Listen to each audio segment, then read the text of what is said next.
Good morning class 8। आज हम Hindi second के अंतर्गत पाठ 18 जो मोहन राकेश जी द्वारा लिखा गया है विज्ञापन है विज्ञापन, इसका वर्णन करेंगे। देखिए पाठ 18 है ये।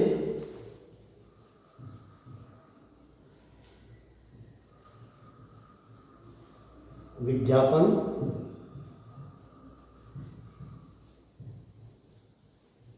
ही विज्ञापन।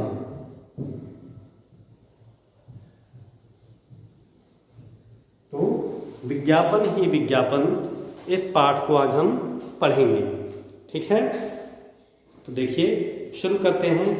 इस पाठ के माध्यम से मोहन राकेश ने विज्ञापनों के बढ़ते प्रचलन पर व्यंग किया है। आज भी आप देखिए, आप जब सो कर के उठते हैं और जब सोने जाते हैं तब से लेकर के उस समय तक आप अपने आप को विज्ञापन से ही घिरा हुआ पाते हैं।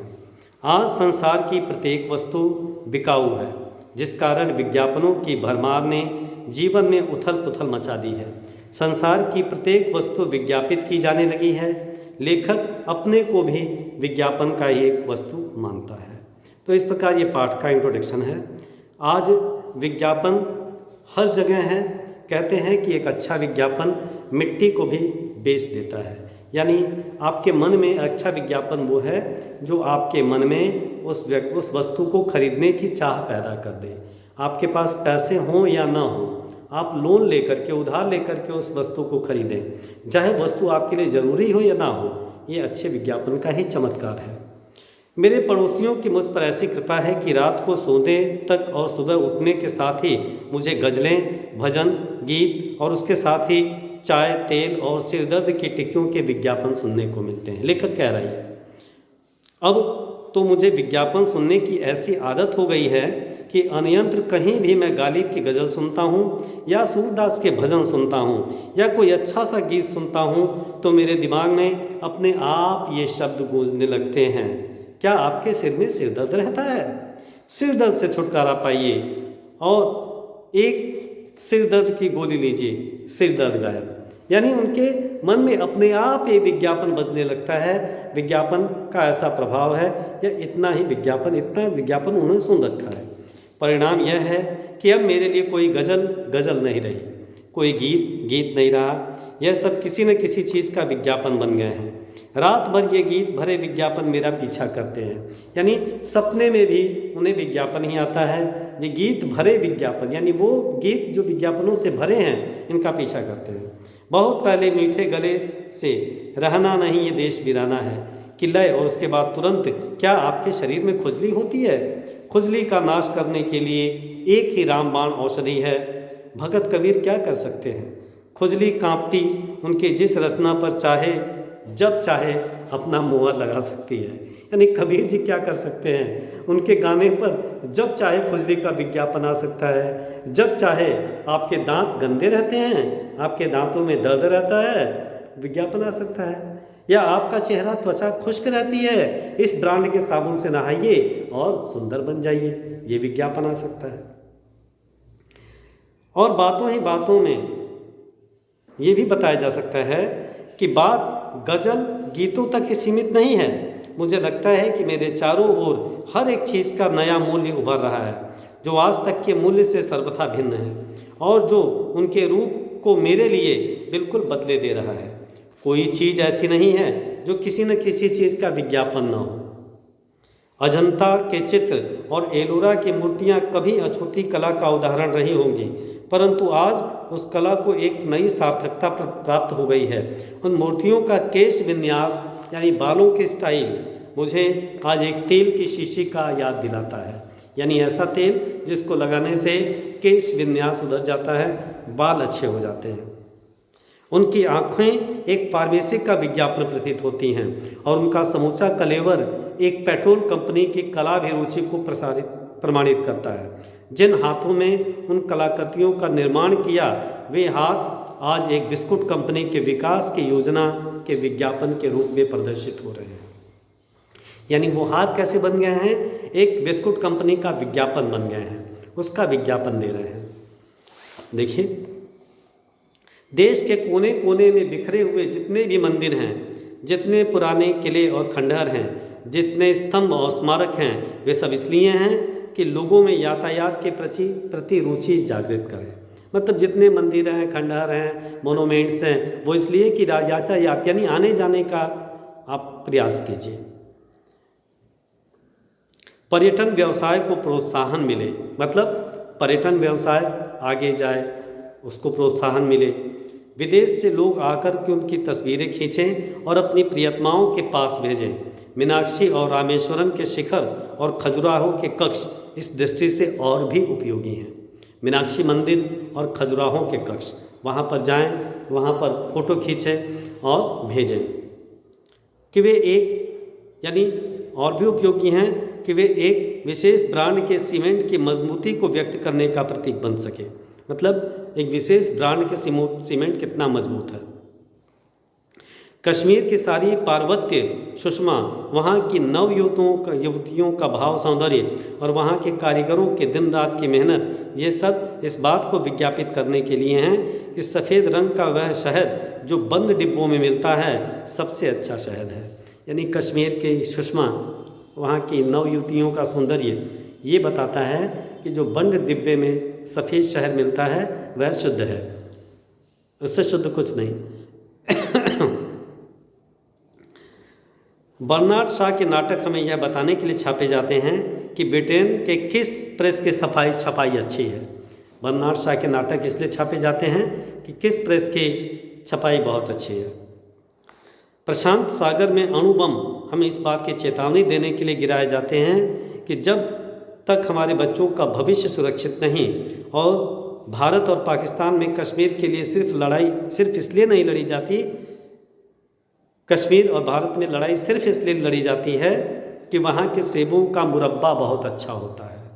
यानी कश्मीर में सेब का जो मुरब्बा बनता है बहुत अच्छा होता है, इसलिए वहाँ की लड़ाई लड़ी जाती है, जिसे सिर्फ एक कंपनी तैयार करती है और उस कंपनी पर आधिपत्य जमाने के लिए वो लड़ाई लड़ी जाती है। ये सब विज्ञापन का चमत्कार है। विधना ने इतनी बारीक बीनी से यह जो धरती बनाई और मनुष्य ने विज्ञान के प्रयोग से उसमें जो 4 चांद लगाए हैं, वो इसलिए कि विज्ञापन कला के लिए उपयुक्त भूमि प्रस्तुत की जा सके, मतलब विज्ञापन बनाया जा सके। उत्तरी ध्रुव से दक्षिणी ध्रुव तक कोई कोना ऐसा न बचा होगा जिसका किसी न किसी चीज़ के विज्ञापन के लिए उपयोग न किया जा रहा हो। हर चीज़ हर जगह अपने अलावा किसी भी चीज़ और किसी भी जगह का विज्ञापन हो सकती है। गेहूं का फसल एक कपड़े के मिल का विज्ञापन है, क्योंकि नई फसल से प्राप्त हुए पैसे का एक ही उपयोग है कि उससे कपड़ा खरीदा जाए। नई जो फसल प्राप्त हुई है, नई फसल से जो पैसे मिले हैं, उसका एक ही उपयोग है कि कपड़े खरीदे जाएं। कपड़े की मिल, डबल रोटी और बेकरी का विज्ञापन है, क्योंकि मिल में काम करने वाले तभी काम पर जा सकते हैं जब वे डबल रोटी खाएंगे, यानी पेट में कुछ जाएगा, डबल रोटी खाएंगे। और बेकरी वाटरप्रूफ जूतों का विज्ञापन है। बेकरी ऐसे जूतों का विज्ञापन है जो वाटरप्रूफ है, क्योंकि जब तक वाटरप्रूफ जूते ना होंगे तब तक बारिश में इंसान डबल रोटी जैसी साधारण चीज़ भी प्राप्त नहीं कर पाएगा। जाएगा कैसे? वो जूते पहन करके जाएगा डबल रोटी लाने के लिए, बेकरी पर जाने के लिए। बहुत सी चीज़ें एक दूसरे का विज्ञापन है। फूल का इत्र की शीशी का विज्ञापन है, फूल इत्र की शीशी यानी सेंट की शीशी का विज्ञापन है। इत्र की शीशी फूलों का विज्ञापन है। पत्र लेखक का विज्ञापन है तो लेखक पत्र का विज्ञापन है। श्रृंगार प्रसाधनों का विज्ञापन है और श्रृंगार प्रसाधन सौंदर्य का विज्ञापन है। बहुत सी चीज़ें स्वयं अपना विज्ञापन है, जैसे उपदेश, आलोचना, नेतागिरी, गुंडागर्दी। मतलब यह कि जहाँ जाएं, जिधर जाएं, जैसे रहें, जहाँ रहें, इन विज्ञापनों की लपेट से आप बच नहीं सकते। घरों में बंद होकर बैठ जाएं तो विज्ञापन रोशनदानों के रास्ते हवा में तैरते रहते हैं। क्या आज आपने दांत साफ किए हैं? सवेरे उठते ही सबसे पहले क्लोरोफिल वाले टूथपेस्ट से दांत साफ कीजिएगा। याद रखिए, दांतों को रोगों से बचाने का यही एक साधन है। घर से निकलेंगे तो दोराहे, चौराहे, तिराहे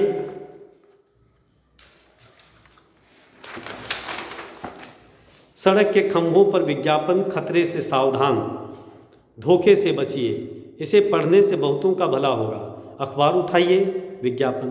पुस्तकें उठाइए, वहाँ भी विज्ञापन। बस में बैठिए, वहाँ भी विज्ञापन। क्या आपका दिल कमज़ोर है?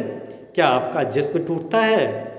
गोया आपकी व्यक्तिगत जिंदगी व्यक्तिगत बिल्कुल नहीं है, उसे केवल इन विज्ञापन दाताओं के परामर्श से ही जिया जा सकता है। विज्ञापन कला तेज़ी से उन्नति कर रही है, उससे पूरे भविष्य के लिए और भी अंदेशा है। लगता है ऐसा युग आने वाला है जब शिक्षा, विज्ञान, संस्कृति और साहित्य, इनका उपयोग केवल विज्ञापन कला भर के लिए ही रह जाएगा। वैसे तो आज भी इनका खासा उपयोग एक कला के लिए होता है। बहुत सी शिक्षण संस्थाएं ऐसी हैं जो सांप्रदायिक संस्थाओं का विज्ञापन मात्र हैं। कई कला केंद्र कुछ स्वनाम धन्य लोगों की दानवीरता का विज्ञापन है। अगली अपनी पीढ़ी के कई लेखकों की कृतियां लाला छगनलाल, मगनलाल या इसी प्रकार के नाम किसी लाला की स्मारक निधि का प्रकाशित होकर लाला जी की दिवंगत आत्मा के प्रति स्मारक होने का फर्ज अदा कर रही हैं। मगर आने वाले युग में यह कला 2 कदम और आगे बढ़ जाएगी। विद्यार्थियों को विश्वविद्यालय के दीक्षांत समारोह पर जो डिग्रियां दी जाएंगी, उसके एक कोने में छपा होगा, आपकी शिक्षा के उपयोग का एक ही मार्ग है। आज ही आयात निर्यात का धंधा शुरू कीजिए, मुफ्त सूची पत्र के लिए लिखिए। हर नए आविष्कारक का मुस्कुराता हुआ चेहरा टेलीविज़न पर आकर कुछ इस तरह से निवेदन करेगा, मुझे यह कहने की सार्थक हार्दिक प्रसन्नता हो रही है कि मेरे प्रयत्नों की सफलता का सारा श्रेय रबर के टायर बनाने वाली एक कंपनी को है, जिसके प्रोत्साहन और प्रेरणा से मैंने इस दिशा में कदम बढ़ाया। विष्णु के मंदिर खड़े होंगे जिसमें संगमरमर की सुंदर प्रतिमा के नीचे पट्टी लगी होगी। इस मूर्ति और भवन के निर्माण का श्रेय लाल हाथी के निशान वाले निर्माताओं को है। वास्तुकला संबंधी अपनी सभी आवश्यकताओं के लिए लाल हाथी का निशान कभी मत भूलिए।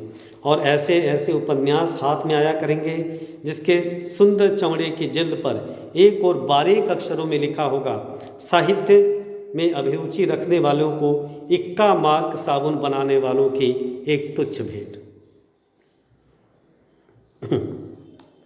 और बात बढ़ते बढ़ते यहाँ तक पहुँच जाएगी कि जब एक दूल्हा बड़े अरमान से दुल्हन ब्याह कर घर लाएगा और घूंघट हटाकर उसके रूप की प्रशंसा में पहला वाक्य कहेगा, तो सुंदर दुल्हन मधुर भाव से आंख उठाकर हृदय का सारा दुलार शब्दों में उड़ेलती हुई कहेगी, बताऊं मैं इतनी सुंदर क्यों दिखाई देती हूँ? यह इसलिए कि मैं प्रातः रोज 951 नंबर के साबुन से नहाती हूँ। कल से आप भी घर में 951 नंबर साबुन रखिए। उसकी सुमधुर सुगंध सारा दिन दिमाग को ताज़ा रखती है और उसके मुलायम झाग से त्वचा इतनी कोमल रहती है, इसकी बड़ी टिकिया खरीदने से पैसों की और किफ़ायत होगी, वो नववधू कहेगी। जहाँ तक विज्ञापन के लिए जगह का सवाल है, बहुत सी जगह जिसका अभी तक उपयोग नहीं किया जा सका है। विज्ञापन की कला की दृष्टि से सब चीज़ें का आपस में अन्याशित संबंध है। इसलिए दवा की शीशियों में मक्खन के डिब्बों के विज्ञापन होने चाहिए और मक्खन के में दवा की शीशियों के चित्र गैलरियों में चित्रों के अतिरिक्त तेल के इश्तहार टांगे जाने चाहिए और तेल की बोतलों में चित्रकला प्रदर्शनियों की सूचनाएं चिपकाई जानी चाहिए। कंबलों और दुशालों में चाय कोको के इश्तहार चुने जा सकते हैं। नमदे और गलीचे रबड़ के सोल के जूतों के विज्ञापन आदर्श साधन हो सकते हैं। बैंकों की दीवारों पर लॉटरी और रेस कोर्स के विज्ञापन लिखे जा सकते हैं। रेस कोर्स में बचत की स्कीमों के विज्ञापन दिए जा सकते हैं। रेल और हवाई जहाज़ के टिकटों पर बीमा कंपनियों के विज्ञापन हो सकते हैं और अस्पताल और दीवारों पर वैवाहिक विज्ञापन लगाए जा सकते हैं। यह तो आने वाले कल की बात है, पर आज की स्थिति यह है कि मुझे हर जगह विज्ञापन ही विज्ञापन दिखाई देता है। विज्ञापन हो वहाँ भी और जहाँ न हो वहाँ भी विज्ञापन दिखाई देता है। मेरा दिमाग हर चेहरे, हर आवाज़ और हर नाम का संबंध किसी न किसी विज्ञापन से जोड़ देता है।